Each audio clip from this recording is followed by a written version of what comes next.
ओम नमः शिवाय। हर हर महादेव। स्वागत है आप सभी का आपके अपने YouTube चैनल पंचांग मुहूर्त में। सावन के सोमवार की व्रत कथा शुरू करने से पहले एक विनम्र निवेदन है कि अगर आप चैनल पर पहली बार आए हैं तो चैनल को लाइक और सब्सक्राइब जरूर करें, साथ ही घंटी दबाकर ऑल कर दें जिससे मेरे हर आने वाले वीडियो का नोटिफिकेशन आपको मिलता रहे। इसके साथ कमेंट बॉक्स में हर हर महादेव लिखकर कमेंट करें। भगवान भोलेनाथ आप सभी की मनोकामनाओं को शीघ्र पूरा करेंगे। हिंदू धर्म के लोगों के लिए सावन महीने का बड़ा महत्व है। इस महीने भगवान शिव की विशेष पूजा अर्चना की जाती है। इस महीने पड़ने वाले सोमवार व्रत का भी काफी महत्व माना जाता है। शिव पुराण के अनुसार जो व्यक्ति सावन सोमवार के व्रत रखता है, भगवान शिव उसकी सारी मनोकामनाएं पूर्ण करते हैं। कोई भी उपवास बिना व्रत कथा के अधूरा माना जाता है।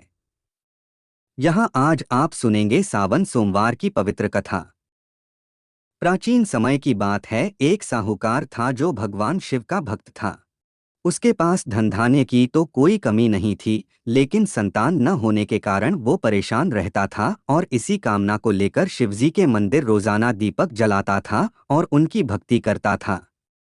उसके भक्तिभाव को देखकर एक दिन माता पार्वती ने शिवजी से कहा कि प्रभु, यह साहूकार आपका अनन्य भक्त है, उसकी मनोकामना की पूर्ति करें। शिवजी बोले कि हे पार्वती, इस साहूकार के पास पुत्र नहीं है, जिस कारण ये दुखी रहता है। माता पार्वती ने आग्रह किया कि हे ईश्वर, कृपा करके आप इसे पुत्र रत्न का वरदान दे दीजिए। तब भोलेनाथ ने कहा कि हे पार्वती, इसके भाग्य में पुत्र का योग नहीं है। ऐसे में अगर इसे पुत्र प्राप्ति का वरदान मिल भी जाए तो उसका पुत्र केवल 12 वर्ष तक ही जीवित रहेगा। यह सुनने के बाद भी माता पार्वती ने भगवान शिव से साहूकार को पुत्र का वरदान देने के लिए आग्रह किया। माता के बार बार कहने से भोलेनाथ ने साहूकार को पुत्र का वरदान दिया, लेकिन साथ ही ये भी बता दिया कि वह पुत्र केवल 12 वर्ष तक ही जीवित रहेगा। साहूकार ने सारी बात सुनी, इसलिए उसे न तो खुशी हुई और न ही दुख। वह तब भी पहले की ही तरह भोलेनाथ की पूजा अर्चना करता रहा। भगवान शिव की आशीर्वाद से साहूकार को सुंदर से बालक की प्राप्ति हुई। परिवार में खूब हर्षोल्लास मनाया गया, लेकिन साहूकार ने बालक की 12 वर्ष की आयु का जिक्र किसी से भी नहीं किया। जब बालक 11 वर्ष का हो गया, तब एक दिन साहूकार की सेठानी ने बालक के विवाह की इच्छा जताई। तब साहूकार ने कहा कि वह अभी बालक को पढ़ने के लिए काशी जी भेजेगा। साहूकार ने बालक के मामा जी को बुलाया और कहा कि इसे काशी पढ़ने के लिए ले जाओ और रास्ते में जहाँ जहाँ रुकना वहाँ यज्ञ करते और ब्राह्मणों को भोजन कराते हुए ही आगे बढ़ना। साहूकार की आज्ञा का पालन करते हुए बालक के मामा ने ऐसा ही किया। मार्ग पर आगे बढ़ते हुए वो दोनों ऐसी जगह पहुँचे जहाँ राजकुमारी का विवाह था। जिससे राजकुमारी का विवाह होना था वह एक आंख से काना था। लड़के के पिता की नज़र अति सुंदर साहूकार के बेटे पर पड़ी तो उनके मन में आया कि क्यों न इसे ही घोड़ी पर बिठाकर शादी का कार्य संपन्न करा लिया जाए। तो उन्होंने साहूकार के बेटे के मामा से बात की और कहा कि इसके बदले में वह अथाह धन देंगे, जिस पर वे राजी हो गए।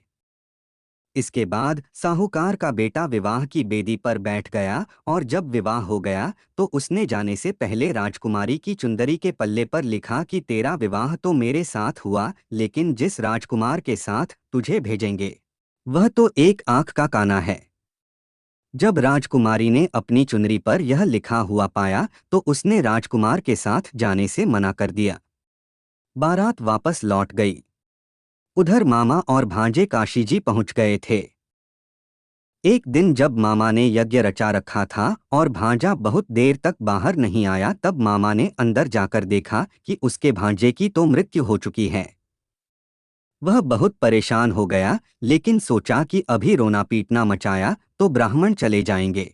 उसने यज्ञ का कार्य पूरा किया और फिर भांजे के जाने के दुख में रोना पीटने लगा। उसी समय शिव पार्वती उधर से जा रहे थे तो माता पार्वती ने शिवजी से पूछा, हे प्रभु, ये कौन रो रहा है? तभी उन्हें इस बात का पता चला कि ये तो साहूकार का पुत्र है, जिसकी उम्र केवल 12 वर्ष तक ही थी। तब माता पार्वती कहती हैं कि हे स्वामी, इसे जीवित कर दें, अन्यथा रोते रोते इसके माता पिता के प्राण निकल जाएंगे।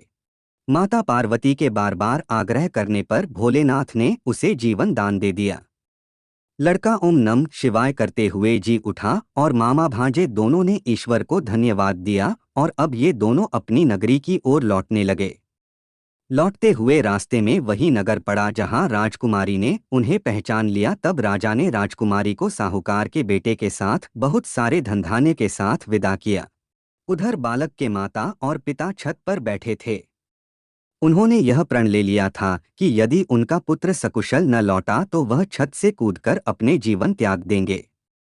तभी लड़के के मामा ने आकर साहूकार के बेटे और बहू के आने का समाचार सुनाया। समाचार सुनकर दोनों प्रसन्न हो गए और उन्होंने अपने बेटे भू का स्वागत किया। शिव जी ने साहूकार को सपने में दर्शन देकर कहा कि तुम्हारे पूजन से मैं प्रसन्न हुआ। इसी प्रकार जो भी व्यक्ति इस कथा को सुनेगा उसकी समस्त परेशानियां दूर हो जाएंगी और मनोवांछित फल की प्राप्ति होगी। बोलिए हर हर महादेव।